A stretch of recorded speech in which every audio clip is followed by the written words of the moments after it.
Hello friend, welcome to my channel Civil Club SSC JEE में आप सभी का स्वागत है। लास्ट 2 से 3 दिन से आपको वीडियो नहीं प्रोवाइड हो पा रही। इसका रीज़न ये है कि मेरी थोड़ी तबीयत डाउन थी, तो इस वजह से वीडियो नहीं मैं प्रोवाइड कर पा रहा था। थोड़ा गले में प्रॉब्लम हो गई थी, तो इस वजह से मैं लगातार आप लोगों के लिए कंटेंट बनाता रहा हूँ, ताकि जब मैं सही हूँ तो एक साथ आपको 2 से 3 वीडियो प्रोवाइड कर सकूँ। तो जिसमें से पहले जो अभी वीडियो मैं आपको प्रोवाइड करने जा रहा हूँ, ये आपके यूनिट 4 का जो पहला पार्ट हो गया था, सेकंड लेक्चर है, मतलब सेकंड पार्ट। 3 पार्ट में से ख़त्म करेंगे, उसके बाद हम लोग लिक्विड वेस्ट मैनेजमेंट की ओर बढ़ेंगे।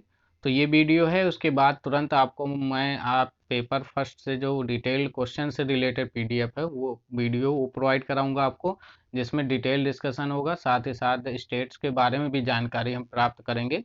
और आफ्टर डैट जो आपका रिमेनिंग क्वेश्चन थे, जो 50 तक कंप्लीट कर लिए थे हमने पेपर 2 के, और 50 क्वेश्चन जो रिमेनिंग रह गए थे उसे भी हम आज कोशिश करेंगे, आज उसकी भी वीडियो आपको प्रोवाइड हो जाए। ठीक है, तो चलिए स्टार्ट करते हैं। लास्ट टाइम हम लोगों ने डिस्पोजल तक पढ़ लिया था, तो आज के जो टॉपिक हैं उनमें से मैंने 2 टॉपिक को लिया है। पहला आपका किचन वेस्ट मैनेजमेंट है, और दूसरा आपका है landfill, types of landfill and the it's methods. Okay, तो बहुत ही अच्छे से कंटेंट बनाया है और आपके लिए वेरी वेरी इंपॉर्टेंट है। तो चलिए स्टार्ट करते हैं।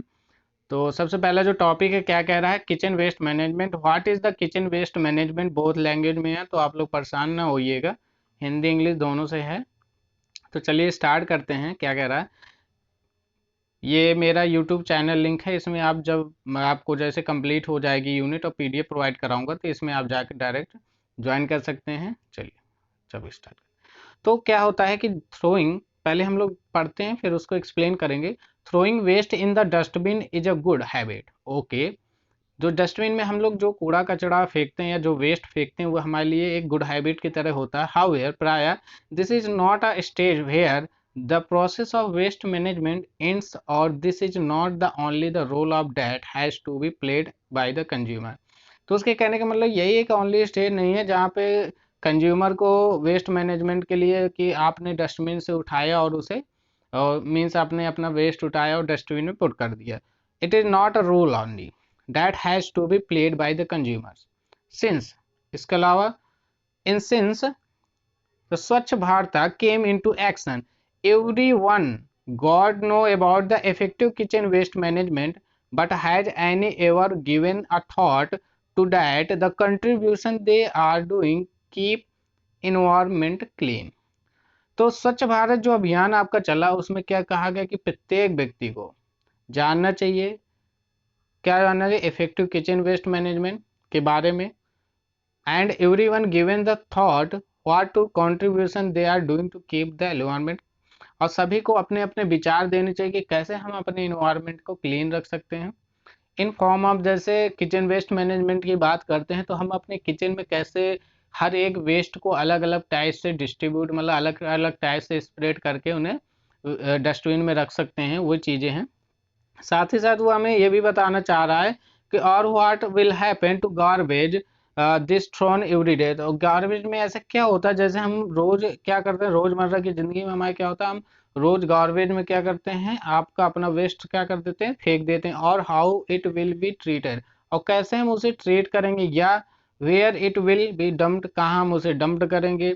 इफ वी रियलाइज, अगर हमें ये सब रियलाइज हो जाता है, most of us really bother about, तो ये दोनों के लिए बहुत ही ज़्यादा मतलब उपयोगी साबित हो सकता है अगर आपको ये पता चल जाए कि कहाँ पे गार्बेज है, जहाँ पे एवरीडे आपका वेस्ट फिल मतलब फेंका जाता है, थ्रोन किया जाता है, और कैसे उसे ट्रीटमेंट करते हैं और कैसे उसे डंप करना चाहिए, ये सब चीज़ें। देयर फोर, अगर हम बात कर लेते हैं किचन वेस्ट मैनेजमेंट की, तो therefore there is an urgent need to kitchen waste management India.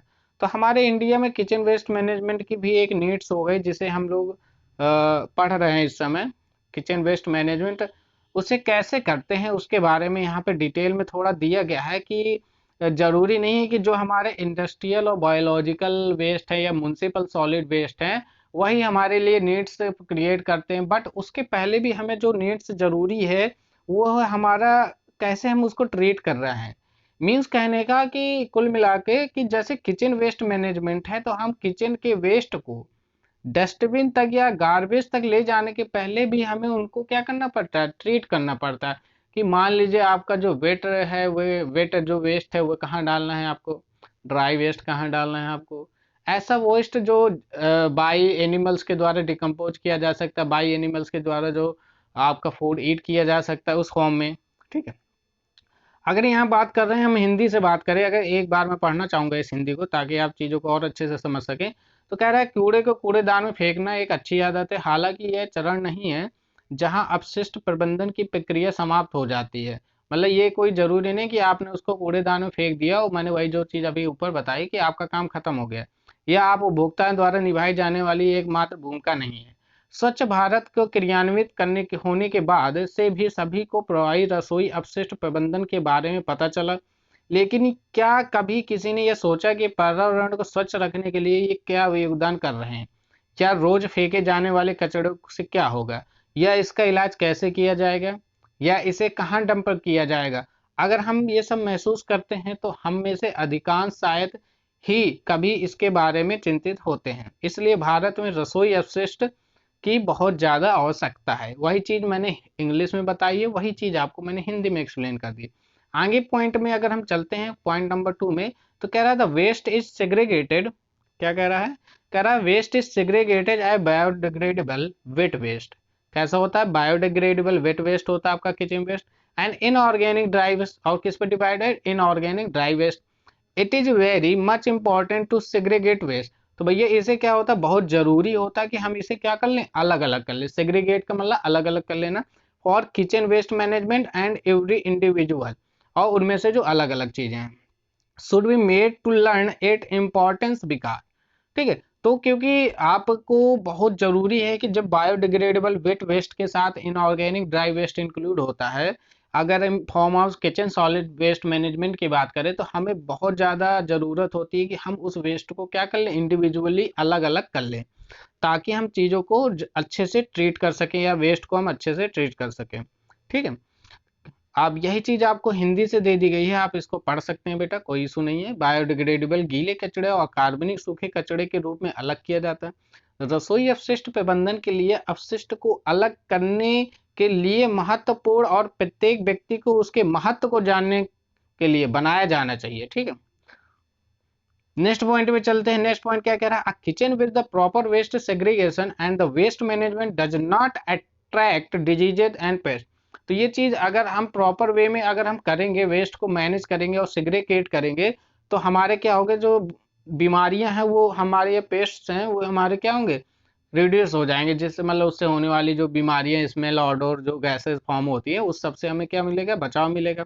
अगला पॉइंट क्या कह रहा है, इसी में कंटिन्यू चलते हैं। तो कह रहा था waste segregation is the system should have be separate the place for wet waste. क्या कहता है? सेपरेट करना है आपको for a wet waste, fish should be well ventilated and away from the household pets. तो क्या कह रहा है कि जो आपका वेट वेस्ट है उसको क्या करना है, आपको अलग करना है, ताकि वो जो वेंटिलेटेड होने के बाद उसे क्या करें, घर से बाहर या दूर, this will lead much cleaner place, जहाँ पे क्या हो सके, हम प्लेस को क्या कर सके, ज्यादा से ज्यादा क्या कर सके, वहाँ क्लीन कर सकें। इन हिंदी में बात की जाए तो उचित अपशिष्ट पृथक्करण और अपशिष्ट प्रबंधन वाला रसोई घर बीमारियों और कीटों को आकर्षित नहीं करता है। अपशिष्ट पृथक्करण प्रणाली में गीले कचड़े के लिए एक अलग स्थान होना चाहिए जो कि अच्छी तरह हवादार हो। मतलब आपका जो वेट वेस्ट है, ऐसा ना हो कि घर के अंदर रखा होना चाहिए, आप उसको किचन के अंदर ही रखते हैं। आप उसको कोशिश करिए या बरामदा या लॉबी, जहाँ पे आपका जाल है, या ऐसे एरिया जैसे रूफ हो गए, छत हो गए, ऐसे एरिया में रखना जहाँ पे आपका क्या हो, हवा आसपास कर सके। ठीक है, वही आपसे कह रहा है। और घरेलू कीटों, क्या कह रहा है, और घरेलू कीटों से क्या होगा, दूर हो। ठीक है, इट मीन से काफी साफ सुथरी जगह बन जाएगी, जिससे क्या होगा, आपकी एक ऐसे एरिया एनवायरनमेंट बनेगा जहाँ पे आपका एक डिसाइडेबल प्लेस होगा, जहाँ पे आपको वेट वेस्ट डालना है, जहाँ पे आपको ड्राई वेस्ट डालना है। तो ये सब चीजें आपके लिए इंपॉर्टेंट वर्क होती हैं। अगर आगे कह रहा है तो proper segregation is required for the functioning of the waste incineration. मैंने आपको इंसिनरेशन कई बार बता चुका हूँ, भस्मीकरण होता है। अगर आप मान लीजिए कि अगर आपने यही मान लीजिए किचन वेस्ट को आपने जनरल वेस्ट के साथ इंक्लूड कर दिया, और फिर आप सोचो कि चलो इसका इंसिनरेशन कर दिया जाए, तो किसी भी हालत में आप उस सॉलिड वेस्ट को इंसिनरेट नहीं कर पाएंगे, कहे कि वहां पे काफी मात्रा में क्या हो जाएगा, kitchen waste mean wet waste included हो जाएगा, जिससे क्या होगा, इंसिनरेशन प्रोसेस क्या होगा, डिफेक्ट होगा, और हमें जो प्रॉपर वे में जो इंसिनरेशन प्रोसेस के बाद जो solid waste quantity reduced form में मिल रही है वो हमें नहीं मिल पाएगी, जिससे आगे की क्रियाएं भी आपकी, आगे का प्रोसेस भी आपका क्या हो जाएगा, रिड्यूस हो जाएगा, और लास्ट में जब हमारा डिस्पोजल वाला काम आएगा या लैंडफिल वाला काम आएगा तो हमारा वहां पे क्या होगा, ज्यादा से ज्यादा हमें एरिया कवर करना पड़ेगा सॉलिड वेस्ट डंप करने के लिए। ठीक है, अब इसी से रिलेटेड देख लीजिए, जैसे मान लीजिए ये देखिए किचन वेस्ट का मतलब क्या है कि ये सब मान लीजिए आपकी सब्जियां वगैरह हैं अलग अलग। कभी कभार ये होता है बेटा कि हम लोग सब्जियां या कभी आपने देखा होगा कि हम भोजन करते हैं, भोजन करने के बाद हम क्या होता है, जो हमारा भोजन बच जाता है वो हमारा क्या आ जाता है, किचन वेस्ट के फॉर्म में आता है, जिसे हम लोग क्या करते हैं, डस्टबिन में डाल देते हैं, फिर उसी में कूड़ा डाल देते हैं, उसी में फिर सूखा, फिर ड्राई, फिर वेट, फिर ड्राई, फिर वेट, और फिर जाके उसे जैसे म्यूनसिपल पार्टी की गाड़ी आती है हम उसे उसमें डाल देते हैं।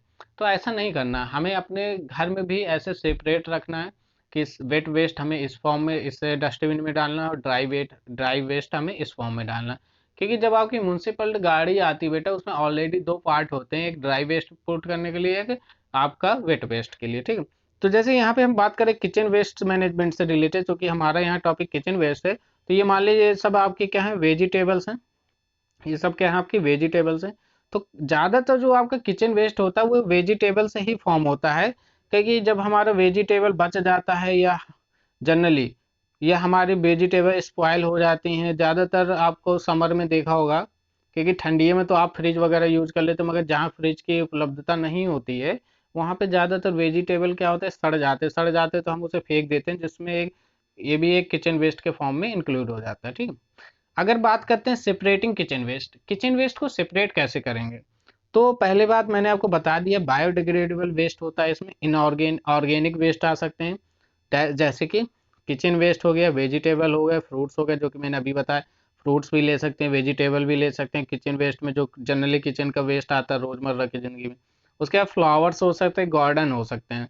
नॉन बायोडिग्रेडेबल वेस्ट में इंक्लूड क्या हो सकता है आपका, जो इससे रिलेटेड है, रिसाइक्लेबल वेस्ट में जैसे प्लास्टिक हो जाता है, पेपर, मैंने देखिए इसके साथ इंक्लूड कर दिया ताकि एक रिवीजन हो जाए आपका, ग्लास आ जाता है, मेटल्स आ जाता है, ईटीसी हो जाता है। उसके बाद अगर सेपरेट वेस्ट की बात करें तो क्या कह रहा है, segregate the dustbin and dry wet and wet waste. मैंने आपको बताया ना बेटा कि हम लोग घरों में भी क्या करेंगे, दो प्रकार के वेस्ट बनाएंगे। हम उसमें अगर पढ़े लिखे हैं और हम अगर समझदार हैं, हम चीज़ों को अच्छे समझ सकते हैं, तो हम वहाँ पे जरूर लिखेंगे कि ये ड्राई है और ये आपका वेट है। हम वहाँ पे एक चिप चिपका देंगे ताकि जो हमारे यहाँ बाहर से आ रहा है या एटलीस्ट अचानक आया उसने डस्टबिन डाला, तो जब वो यहाँ पे पढ़ लेगा कि नहीं यहाँ पे ड्राई वेस्ट डालना है, यहाँ पे वेट वेस्ट डालना, तो ये मैं एक कहूँगा कि हर घर के लिए एक गुड हैबिट होती है। मैं अपनी बात भी करता हूँ, मैं खुद चाहूँगा कि मैं कुछ ऐसे ही फॉर्म में अपना डस्टबिन को डिवाइड करूँ, ताकि जो चीज़ें हैं ना यहीं से ही क्या हो जाएं, सेपरेट हो जाएं, ताकि हमारे जो म्यूनसिपल कॉरपोरेट वाले जो पर्सन है, जो लगे रहते हैं, कर्मचारी हैं, तो उन्हें क्या करो, सेपरेट करने में बाद में प्रॉब्लम ना क्रिएट हो। चलिए, keep the plastic from the kitchen clean and dry and drop into the dry waste bin. देखो क्या कहा है कि जो प्लास्टिक होते हैं उन्हें किचन के क्लीनिंग से क्लीन करने और ड्राई वेस्ट और ड्रॉप करने के लिए आपको किस में फॉर्म करना चाहिए, ड्राई वेस्ट बिन में। ठीक है, तो जो किचन में आपका जितना भी प्लास्टिक मटेरियल होता है, मीन्स जितना भी आप प्लास्टिक, जैसे मोस्टली आप मान लीजिए कि 90%, मैं ये झूठ नहीं बोल रहा, मगर 90% लोग जो वेजिटेबल वगैरह रहते हैं या कुछ भी खाने पीने का सामान रहते हैं उसमें आप पॉलीथीन इंक्लूडेड रहती है। ठीक है, तो पॉलीथीन को हम लोग क्या करते हैं, सामान निकालते हैं, पॉलीथीन को जाके वही किचन के जो डस्टबिन वेस्ट होता है उसमें जाके डाल देते हैं। तो ऐसा नहीं करना, हम किचन में कोशिश ये करेंगे कि किचन में एक ऐसा वेस्ट रखेंगे जो वेट वेस्ट होगा, डस्टबिन। तो कोशिश ये करिए कि जो आपका किचन है उसमें वेट डस्टबिन रखिए, और बाहर जो जनरल है उसमें आप ड्राई वेस्ट भरिए। तो जब भी आप प्लास्टिक की कोई भी पॉलीथीन या कोई भी चीज लाएं उसे जाकर ड्राई वेस्ट में ही डालिए। ठीक है, and dispose the biodegradable waste with the local garbage truck, और उसे जो बायोडिग्रेडेबल वेस्ट है उसे जाके अपने लोकल गार्बेज ट्रक्स में डाल दीजिए, या beginning of composting and the pit of the garden, या तो आप कर दीजिए गार्डन में डाल दीजिए। देखिए बहुत सारे लोग होते होंगे, आपने देखा होगा बेटा, आपकी माता जी या जो भी घर में गार्जियन होते होंगे, तो जैसे मान लीजिए, बहुत ही बेस्ट एग्जांपल दे रहा हूँ कि जैसे आप लोग चाय बनाते हैं ना, चाय टी, टी जानते होंगे, तो जैसे टी बनाते हैं ना तो टी बच जाती है चाय के बाद, तो आपके पेरेंट्स या आपके गार्जियन जाते होंगे ऊपर, जैसे जिसके गार्डन वगैरह हो गए या जो आई थिंक गमला वगैरह लगाते होंगे, तो जाके उसमें क्या कर देते हैं, डाल देते हैं, है ना, जिससे एक खाद के रूप में या कंपोस्ट के रूप में यूज होता है। इसी तरह हमारे पास बहुत सारे किचन में ऐसे वेस्ट आ जाते हैं इन वेजिटेबल फॉर्म, फ्रूट फॉर्म, जिसका हम यूज एज ए कंपोस्ट कर सकते हैं, जो हमारे गार्डन के लिए बहुत ही फायदेमंद साबित होते हैं। ठीक, ऐसे में कर सकते हैं। उसके बाद स्थानीय कचरा ट्रक के साथ बायोडिग्रेडेबल कचरे का निपटान बगीचे में एक खड्डे में गाद बना के वो एक खाद गड्ढे बना के शुरू कर सकते हैं, या हम उसमें स्प्रेड भी कर सकते हैं। अगर हमें लगता है कि ये कंपोस्ट के फॉर्म में यूज हो सकता है, तो आप गार्डन में स्प्रेड कर दीजिए, चारों जगह ऐसे फैला दीजिए। और लग रहा है कि वो हमारे गार्डन के लिए इंपॉर्टेंट नहीं, तो आप गार्डन में एक साइड से एरिया बना के उसमें गड्ढा खोद के उसमें उसको डाल दीजिए, ताकि वो बाद में डिकम्पोज होकर कंपोस्ट के फॉर्म में यूज हो जाए। उसके बाद बात करते हैं वर्ल्ड फूड डे। मैंने एक टॉपिक ऐड कर दिया, वर्ल्ड फूड डे आपका क्या मनाया जाता है, 16 अक्टूबर। 16 अक्टूबर को आपको बनाया जाता है वर्ल्ड फूड डे, इसे याद रखेंगे, जनरल क्वेश्चन है।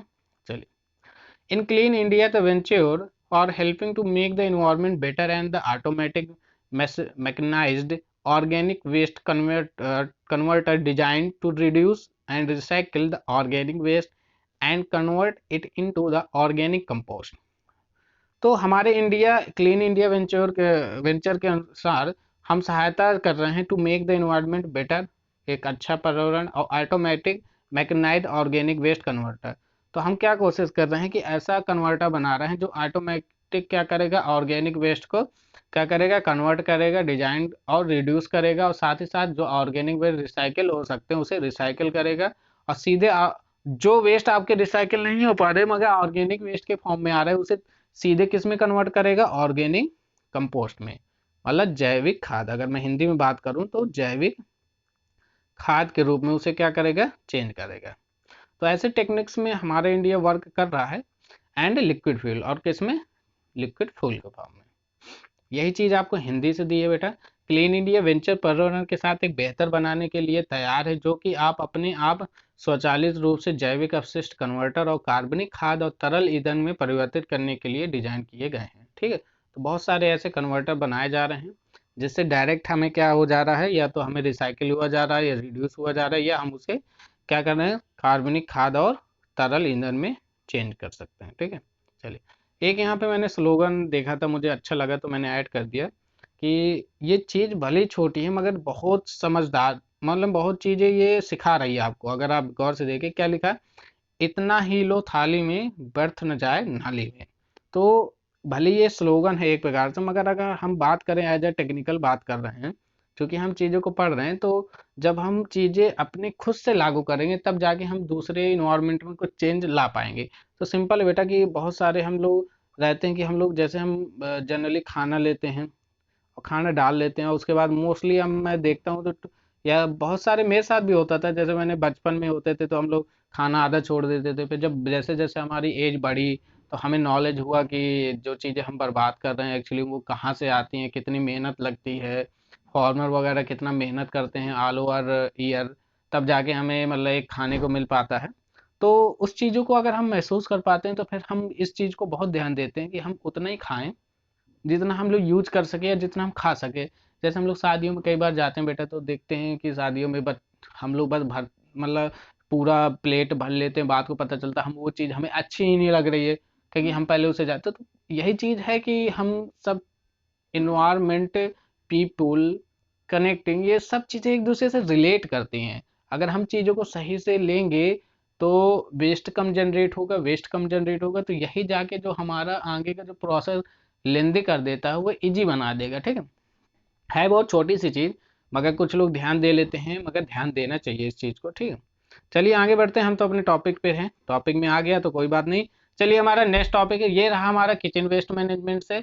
तो आई होप आपको अच्छे से समझ में आ रहा होगा। चलिए लास्ट टॉपिक है आपका, ये भी बढ़िया टॉपिक है, लैंडफिल्स एंड द टाइप्स। देखिए लैंडफिल का नाता हमारी पहली यूनिट से है, और देखिए 4th यूनिट तक भी इसका नाता बना हुआ है। ठीक है, तो चलिए स्टार्ट करते हैं। कुछ मैंने थोड़ा डाटा इंक्लूड किया है इन फाइनेंशियल इन 2019, क्योंकि बेटा ना ही 2020 में कुछ बन पाया है और ना ही 2021 में। अब जो नया आएगा डाटा वो 2022 में ही आना। ठीक है, तो 2091 में कह रहा है in financial year 2019 there were 378 landfills in Madhya Pradesh. This was the highest number of landfills in India that year. This was followed by the Maharashtra which had 320 landfills. क्या थे इन 2019 के अकॉर्डिंग देखा जाए तो हमारे यहाँ कितने थे 378 लैंडफिल्स कहाँ पे आपके मध्य प्रदेश में है। There was the highest number of landfill India, और इंडिया में सबसे ज़्यादा मात्रा में यही है। एंड दैट ईयर 19 की बात हो रही है, ठीक है। That year was followed by the Maharashtra in 320, और उसके बाद दूसरे नंबर में क्या है आपका 320 लैंडफिल्स है महाराष्ट्र में। चलिए, number of landfill in India the financial 2019, ठीक है। तो 2019 के अकॉर्डिंग है। अगर हो सकता है नया डाटा आ गया होगा तो मैं उसको एक दिन आपको टेलीग्राम में प्रोवाइड कर दूंगा, ठीक है। मैंने काफ़ी सर्च किया मगर अभी कोई नया डाटा मुझे नहीं मिल पाया है, तो इसलिए मैंने इसी डाटा को इंक्लूड कर दिया। चलिए, बात करते हैं टाइप्स ऑफ लैंडफिल की। तो मोस्टली अगर हम पढ़ने जाएं तो हमारे पास 6 मेनली टाइप्स होते हैं लैंडफिल के, किस किस प्रकार के, ठीक है। तो देखिए, पहला क्या होता है आपका, पहला होता है आपका सैनिटरी लैंडफिल। दूसरा आपका होता है म्युनिसिपल सॉलिड वेस्ट लैंडफिल या नगर निगम ठोस अपशिष्ट। तीसरा आपका आ जाता है कंस्ट्रक्शन एंड डेमोलिशन वेस्ट, ठीक है, लैंडफिल। फोर्थ नंबर आ जाता है managed landfill. Fifth number industrial waste landfills. And the sixth and last number is hazardous waste landfill, खतरनाक अपशिष्ट लैंडफिल या औद्योगिक अपशिष्ट लैंड। तो ये 6 प्रकार के लैंडफिल से, इसे थोड़ा थोड़ा करके डिटेल में पढ़ लेते हैं क्या है। चलिए, ये थोड़ा लैंडफिल एरिया से रिलेटेड मुझे एक मिला था, तो मुझे लगा शायद आपसे शेयर करना चाहिए। तो देखा जाए तो देखो बेटा, लैंडफिल एरिया इन हेक्टेयर में बात की रहा है तो सबसे ज़्यादा कहाँ पे है आपके, चेन्नई में इस समय। उसके बाद आपका सेकेंड नंबर में मुंबई आ जाता है, फिर आपका हैदराबाद देख लिया, फिर अहमदाबाद है, और थोड़े थोड़े छोटे छोटे एरिया में आपका चंडीगढ़ आता है, कोलकाता आ जाता है, गुवाहाटी है, रायपुर है, श्रीनगर है, तिरुवनंतपुरम। तो ये सब आपका बेंगलुरु है ये आपका। तो इन सब एरिया में अगर देखा जाए डेली देखिए काफ़ी एरिया में लैंड फिलर एरिया है, ठीक है। तो ये जयपुर हो गया आपका। तो अगर सबसे मोस्ट देखा जाए चेन्नई चल रहा है, ग्रेटर मुंबई, हैदराबाद, ठीक है। तो ये सब थोड़ा डिटेल के फॉर्म में आप इसे नोट याद रखेंगे। पहली बात करते हैं सैनिटरी लैंडफिल की। तो कह रहा है sanitary landfill is the pit with the protected the bottom and uses clay cleaner वो क्ले लाइनर टू आइसोलेट, क्या कह रहा है, to isolate the trash from the environment. Okay, the garbage is buried down in layers and compressed to make it solid in this type of landfill. तो देखिए, sanitary मैं आपको पहले बता चुका हूँ, मैं इसका फिगर भी बता चुका हूँ कि सैनिटरी लैंडफिल क्या होता है, जिसमें पिट करते हैं और प्रोटेक्ट करते हैं बॉटम को प्रोटेक्ट करते हुए, जहाँ पे यूजेज के लिए liner isolated in the trash for the environment, जहाँ पे हम क्या करते हैं एक लाइनर के फॉर्म में एक आइसोलेशन बनाते हैं, जहाँ पे जो कि आपके ट्रैश फ्रॉम द एनवायरमेंट से रिलेटेड होता है। उसके बाद जो हमारा गार्बेज होता है उसे बरीड डाउन करते हैं, लेयर वाइज लेयर बनाते हैं, ताकि एक लेयर दूसरे लेयर के ऊपर कंप्रेस हो सके अच्छे से और सॉलिड फॉर्म में बन सके, ठीक है। Sanitary landfills uses the technology to help the waste and prevent the discharges of the potential hazardous substance. तो सैनिटरी लैंडफिल्स एक प्रकार की टेक्नोलॉजी यूज करता है, जिसके कारण क्या हो जाता है, वेस्ट को हम काफ़ी मात्रा में कम कर लेते हैं और प्रिवेंट करने के बाद हैजार्डस वेस्ट टाइप के उसमें डिस्चार्ज होने से उसे बचा लेते हैं। अगर हिंदी में बात की तो स्वच्छता लैंडफिल में एक सैनिटरी लैंडफिल एक संक्षिप्त नीचे के साथ एक गड्ढा है, जो पर्यावरण के कचरे को अलग करने के लिए मिट्टी लाइनर के उपयोग करता है। कचरा परतों में दफन कर दिया जाता है और इस प्रकार लैंडफिल में इसे ठोस बनाने के लिए संकुचित किया जाता है, मीन्स कंप्रेस किया जाता है। सैनिटरी लैंडफिल कचरे को पकड़ने के लिए प्रौद्योगिकी का उपयोग करते हैं, समुदाय खतरनाक पदार्थों के निर्वहन को रोकने के लिए ये सब किया जाता है। दूसरा पॉइंट आ जाता है आपका म्युनिसिपल सॉलिड वेस्ट लैंडफिल। इसमें क्या होता है, municipal solid waste include the waste, residential हो सकता है, कमर्शियल होता है, आपका इंडस्ट्रियल सोर्सेस के कारण होता है, ये सब जो वेस्ट होते हैं अब म्युनिसिपल सॉलिड वेस्ट लैंडफिल के अंतर्गत आते हैं, जिसे MSW LF बोलते हैं। Is the isolated area of land excavation which the receive this waste, जहाँ पे आपका क्या होता है लैंड में जहाँ पे किया जाता है आपका लैंडफिल किया जाता है एक आइसोलेटेड एरिया में, मीन्स ऐसे मान लीजिए, ऐसे आपने कभी देखा होगा, ऐसे आइसोलेटेड एरिया बनाए जाते हैं जहाँ पे क्या करते हैं फिल करते जाते हैं, फिर यहाँ फिल करते हैं, फिर यहाँ, फिर इसमें एक पर्टिकुलर लेयर बनाते हैं, लेयर बना के फिर इनके ऊपर फिल करते हैं, ठीक है। तो ये एक प्रकार के आइसोलेटेड फॉर्म में बनाया जाता है, जहाँ पे लैंड एक्सकवेशन करते हैं, रिसीव दिस वेस्ट, और वहाँ पे रिसीव वेस्ट को डाल देते हैं, फिल कर देते हैं। In MSW, municipal solid waste landfill is typically located at the safe distance away from the neighborhood and the commercial city. तो ज़्यादातर जो आपका लैंडफिल एरिया होता है वो आपके घरों से बहुत दूर होता है और सिटी से भी काफ़ी दूर होता है, मीन मान लीजिए सिटी से 4 से 5 किलोमीटर की दूर में ही बनाया जाता है। इन हिंदी में बात की जाए नगर निगम ठोस अपशिष्ट, ये आप पढ़ लीजिएगा, बहुत ही सिंपल है, ये लिखा है इंग्लिश में है, ये हिंदी में है, आप इसे अच्छे से पढ़ सकते हैं। चलिए थर्ड पार्ट में चलते हैं। कंस्ट्रक्शन एंड डेमोल्यूशन वेस्ट, ये किस प्रकार का लैंडफिल है, देखिए सी एंड डी, सी का मतलब कंस्ट्रक्शन, डी का मतलब डेमोलिशन। तो C and D landfills are used to waste the debris, जो आपकी नालियाँ वगैरह होते हैं, generated during the construction, construction के समान समय जो आपकी नालियाँ वगैरह होती हैं जो डेमोलिश्ड हो जाती हैं, डेमोलिशन जो रिनोवेशन ऑफ ब्रिजेज, जब रिनोवेट करते हैं ब्रिज उस समय जो वेस्ट फॉर्म होता है, buildings and the bridges, this landfill does not receive the hazardous waste and industrial solid waste. तो इस चीज़ को याद रखेंगे बेटा कि जो आपका, एक मिनट, जो आपका इसमें इंक्लूडेड कौन कौन से नहीं होते, तो this landfill does not receive the hazardous waste, ना ही इसमें हैजार्डस वेस्ट होते हैं, ना ही आपके क्या होते हैं इंडस्ट्रियल वेस्ट होते हैं, ठीक है।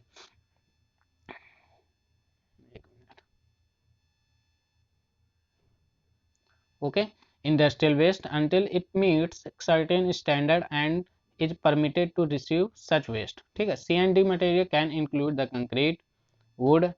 अब इसमें क्या क्या आ जाता है, देखिए देखिए इसमें क्या क्या आता है, कंस्ट्रक्शन एंड डेमोलिशन मटेरियल में क्या क्या आ सकता है आपका, वुड आता है,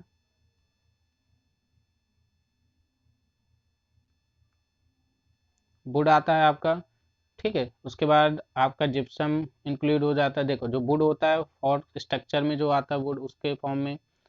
उसके बाद आपका जो जिप्सम है, जिप्सम वो आपका मेन कंपोनेंट आप ड्राई वॉल में आ जाता है। एसफाल्ट की बात करें जाए तो रोड एंड रूफिंग सिग्नल्स में आ जाता है। ग्लास आ सकता है, प्लास्टिक होता है, ब्रिक्स आ सकते हैं, सॉल्वेज्ड हो सकते हैं, वेल्डिंग हो सकते हैं कंपोनेंट जिसमें डोर विंडो और प्लम्बिंग एरिया आ जाते हैं, ट्रीज आ जाते हैं, ठीक है। ये चीज़ आपको हिंदी में दे रखी है कि निर्माण और विध्वंस बर्बाद कचड़े के लैंडफिल से ये एक सी एंड डी लैंडफिल्स का निर्माण होता है।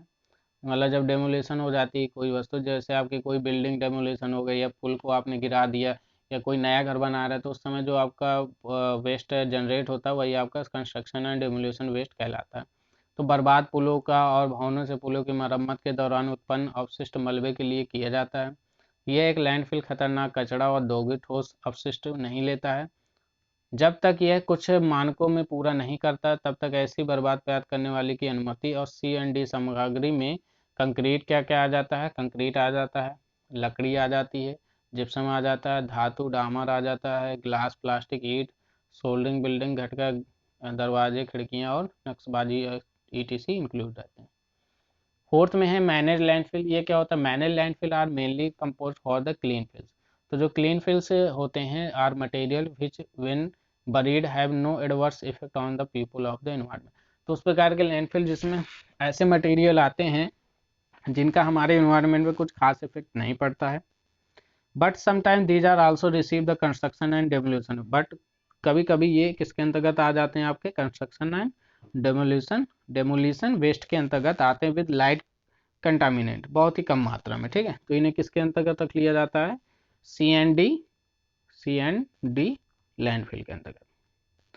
And solid and sorry soil other sludge material like concrete और ब्रिक आर फ्री ऑफ। तो इसमें से जो आपके सॉइल होते हैं या स्लेजर मटेरियल होते हैं, लाइक कंक्रीट हो गया, ब्रिक हो गया, तो ये किससे फ्री होते हैं, फ्री होते हैं जैसे कि हैजार्डस सब्सटेंस, कंबस्टेबल और डिग्रेडेबल होते हैं, ठीक है। उसके लीचेबल कंपोनेंट्स होते हैं, products material and are drive from the hazardous waste treatment and और hazardous waste municipal disposal practices and the hazardous waste stabilization. तो इन सब से क्या होते हैं, जो हमारे सॉइल होते हैं और जो स्लज मटेरियल होते हैं वो क्या होते हैं, फ्री होते हैं, ठीक है। तो ये पॉइंट्स है, थोड़ा इसको अगर समझेंगे हिंदी में। तो प्रबंधित लैंडफिल्स ने में लैंडफिल्स के मुख्य रूप से क्लीन फिल्स से जाना जाता है, बना दिया जाता है। क्लीन फिल्स सामग्री वह है जो दफन लोगों या पर्यावरण का पर प्रतिकूल प्रभाव नहीं पड़ता है, लेकिन कभी कभी इसे प्रकाश प्रदूषक के साथ निर्माण में विध्वंस कचड़े भी प्राप्त होते हैं, जो मिट्टी और अन्य कंकड़ सामग्री जैसे कंक्रीट, ईटा, निःशुल्क खतरनाक पदार्थों, दस्तकारी, पुष्टि, लिलैक्ट आदि सामग्री जो खतरनाक अपशिष्ट उपचार, खतरनाक अपशिष्ट निपटान प्रथाओं से प्राप्त होते हैं, ये सब उसके अंतर्गत आते हैं। ठीक है, तो आप बस चीज़ों को बस याद रखिएगा। देखो इसमें पॉइंट ऑफ व्यू जो मेन है वो ये है, मानना जरूरी नहीं कि हमें सब पढ़ना है, हमें बस ये याद रखना है जो क्लीन फिल्स एरिया होते हैं वो मैनर लैंडफिल के अंतर्गत आते हैं। मैनर लैंडफिल के अंतर्गत जो भी मटेरियल आते हैं वो जनरली हमारे इन्वायरमेंट में या सॉइल को कोई ज़्यादा इफेक्ट नहीं डालते हैं। ठीक है, उसके बाद नेक्स्ट चलते हैं। फिफ्थ नंबर के इंडस्ट्रियल वेस्ट लैंडफिल। अब इसमें कौन कौन सा, तो सिंपल नाम से ही जाना जा रहा है कि सर जो इंडस्ट्रियल वेस्ट होगा अब उसे जो लैंडफिल में ले जाके डिपॉजिट करेंगे वो हमारा इंडस्ट्रियल लैंडफिल होगा। तो क्या कह रहा है, industrial waste landfill accept specified industrial waste which do not get sent to municipal solid waste landfill, जिससे क्या होता है म्युनिसिपल सॉलिड वेस्ट में नहीं भेजा जाता, do not get sent the municipal solid waste. Subtitle C hazardous waste landfills and the toxic substance control act hazardous waste landfill. ठीक है, तो आप लोग याद रखिएगा कि जो इंडस्ट्रियल वेस्ट लैंडफिल है उसे म्युनिसिपल सॉलिड वेस्ट लैंडफिल के साथ नहीं रखा जाता। यही चीज हिंदी से दी है आपको, इसे आप पढ़ लीजिएगा, समझ में आ जाएगा आपको। चलिए question number next last point में चलते हैं, मतलब इसका हैजार्डस वेस्ट लैंडफिल कह रहा है as the name is define the hazardous waste landfill is design to house diverse type of hazardous waste. मतलब जो आपके हाउस से या बाहर से कहीं से भी आपका हैजार्डस खतरनाक अपशिष्ट निकलता है उसी को लैंडफिल जब हम करते हैं तो आपका हैजार्डस वेस्ट लैंडफिल आ जाता है। इसके अंतर्गत बात कर रहा है कि hazardous waste landfill are always under strict inspection, तो बहुत कड़े नियमों के तहत to ensure they are not leaking any harmful material into the surrounding environment. तो जब हम इस प्रकार के वेस्ट को लैंडफिल करते हैं तो इस चीज़ का बहुत कायदे से ध्यान रखते हैं कि कोई भी मटेरियल हमारे लीक ना हो पाए और ना ही किसी व्यक्ति को या किसी इन्वायरमेंट को किसी प्रकार की हानि पहुंचा पाए। ठीक है, इस चीज़ का विशेष ध्यान देते हैं। यही चीज़ आपको हिंदी में है, हिंदी वाले आराम से पढ़ेंगे, कोई दिक्कत नहीं है।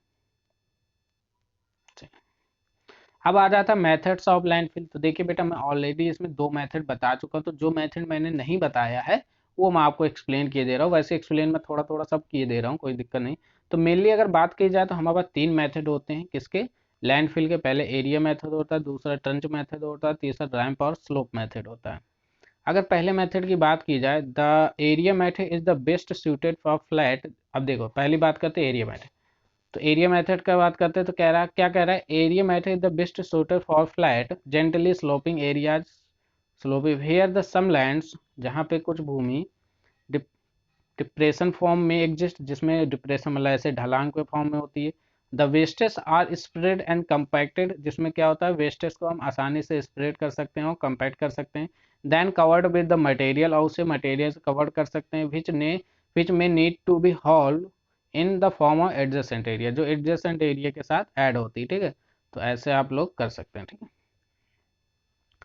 इसी को हिंदी में अगर पढ़ा जाए तो क्या कह रहा है कि क्षेत्र विधि फ्लैट या धीरे में ढलान वाले क्षेत्रों में सबसे ज़्यादा उपयुक्त होती है, जहाँ कुछ भूमि अवसाद मौजूद होती है, हो सकती है अवशिष्ट फैले हुए होते हैं, कॉम्पैक्ट किए गए हैं और फिर सामग्री के साथ कवर किया जाता है, जिससे आसन्न क्षेत्रों में घूमना पड़ सकता है और आसानी होती है। ठीक, तो देखिए हिंदी में मान सकता हूँ कुछ चीज़ें, क्योंकि हिंदी टाइपिंग में थोड़ा आपका हालंत वगैरह कॉमा वगैरह की प्रॉब्लम क्रिएट हो जाती है। ठीक है, तो चीज़ों को बस समझना है, अगर आप थोड़ा अपने से थोड़ा एफर्ट डालेंगे तो आपको ज़रूर चीज़ें समझ में आएंगी, ऐसा नहीं कि समझ में नहीं आएगा। ये देखिए आपका ये फिगर है जिसमें से अभी हम लोगों ने बात की है इस एरिया मेथड की। तो मैंने आपको बताया this is a operating face होता है आपका, ये आपका डेली अर्थ कवर है जो आपको यहाँ पे मैं अभी कलर किए दे रहा हूँ। ये आपका कंपैक्टेड सॉलिड वेस्ट है, यहाँ पे जो आपका ये कंपैक्ट हो चुका है, ये कंपैक्ट हो चुका है और ये डाला जा रहा है कॉम्पैक्शन के लिए। ठीक है, ये इसका साइड व्यू है। देखिए मैं एक बार हटा के बताता हूँ। तो देखिए ये जो चीज़ है ये कॉम्पैक्ट हो चुकी है। ठीक है, ये ओरिजिनल ग्राउंड था, ये जो एरिया है ये एरिया कॉम्पैक्टेड हो चुका है, उसके ऊपर मटेरियल डाल दिया गया है या सॉइल डाल दी गई है, ऐसे इंक्लाइन कर देंगे। उसका फिर यहाँ पे बनाए, फिर इसको ऐसे करेंगे, फिर इसको क्या कर देंगे मटेरियल डाल के फिर इसको फिल कर देंगे, फिर यही चीज़ यहाँ पे होगी, इसे भी मटेरियल डाल के फिल कर देंगे, इस तरह कंप्लीट। ये आपका वेस्ट कलेक्शन ट्रक होता है, इसमें बुलडोजर भी ऐड होता है। ठीक है, तो ये चीज़ आपका एरिया ट्रेंच मेथड। अब बात करते हैं ट्रेंच मेथड को। क्या कह रहा है, trench method consist of the activated trench into the which the solid waste are spread, जिससे क्या कर सकते हैं, जिस सॉलिड वेस्ट को हम स्प्रेड कर सकते हैं, कॉम्पैक्ट कर सकते हैं और कवर्ड कर सकते हैं। The trench method the best suited for the nearly nearly level land. तो आप ध्यान रखेंगे जो ढालूदार एरिया होता है उसके लिए एरिया मेथड बेस्ट होता है, और जो आपका प्लेन एरिया होता है मतलब सीधा सपाट एरिया कह रहा है ना, नियरली लेवल लैंड मतलब मान लो सीधा लैंड है, तो उसमें आपका कौन सा मेथड यूज होता है, उसमें ट्रंच मेथड यूज होता है। कौन सा मेथड यूज करते हैं हम लोग, ट्रंच मेथड। कौन सा मेथड यूज करते हैं, ट्रंच मेथड यूज करते हैं। Where the water table is not near the surface, जहाँ पे वाटर टेबल क्या होता है, सरफेस के पास नहीं होता है।